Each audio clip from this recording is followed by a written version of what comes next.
Hello दोस्तों, नमस्कार। अब आगे के भाषा विज्ञान की अगली कड़ी में देखते हैं, अपभ्रंश भाषा की चर्चा करेंगे।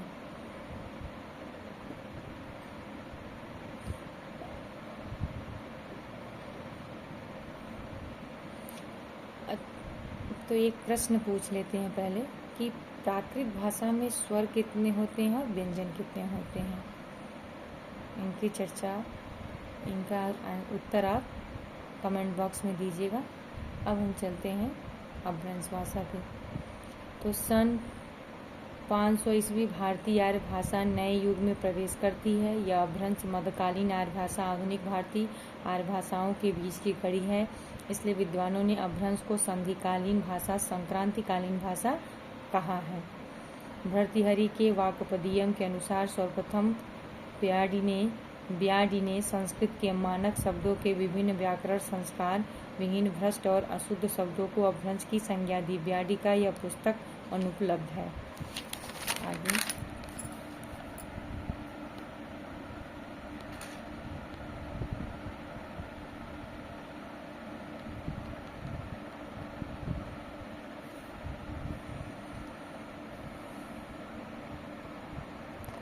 अपभ्रंश शब्द का सर्वप्रथम प्रमाणिक प्रयोग पतंजलि के महाभाष्य में मिलता है। भाष्यकार ने अपभ्रंश शब्द का प्रयोग अपशब्द के समानार्थक के रूप में किया है, जबकि अपभ्रंश के सबसे प्राचीन उदाहरण भरत मुनि के नाट्यशास्त्र में प्राप्त होते हैं।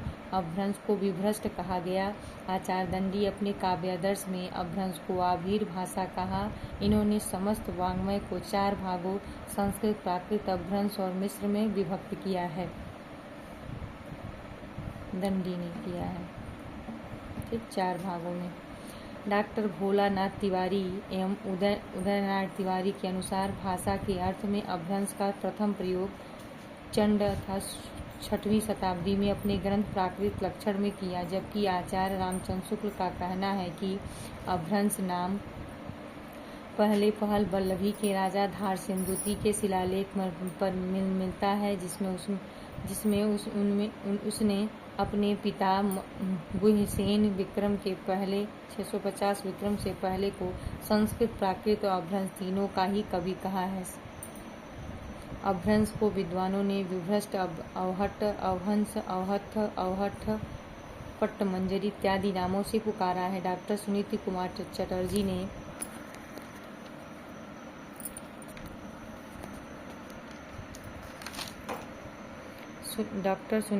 चटर्जी ने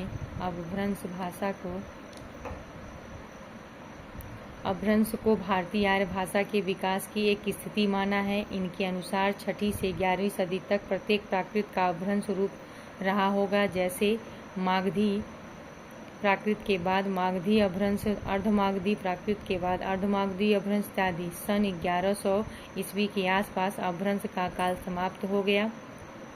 आधुनिक भाषाओं का युग आरंभ हुआ। इसकी विशेषताएं निम्नलिखित है। इसमें ध्वनियों की संख्या स्वर 10 है, व्यंजन 30 है। अपभ्रंश को उकार बहुला भाषा कहा गया। इसमें 2 वचन, 1 वचन, बहुवचन तथा 2 वचन होते हैं, 1 वचन, बहुवचन तथा 2 लिंग, स्त्रीलिंग, पुल्लिंग प्राप्त होते हैं। इनमें विभक्तियों के स्थान पर परिवर्तित अपभ्रंश में स्वतंत्र प्रसर्गों का प्रयोग होने लगा था। संस्कृत, पाली, प्राकृत, अपभ्रंश संयोगात्मक भाषा है। संस्कृत, पाली, प्राकृत, अपभ्रंश जो ये चारों भाषाएं हैं, ये संयोगात्मक हैं।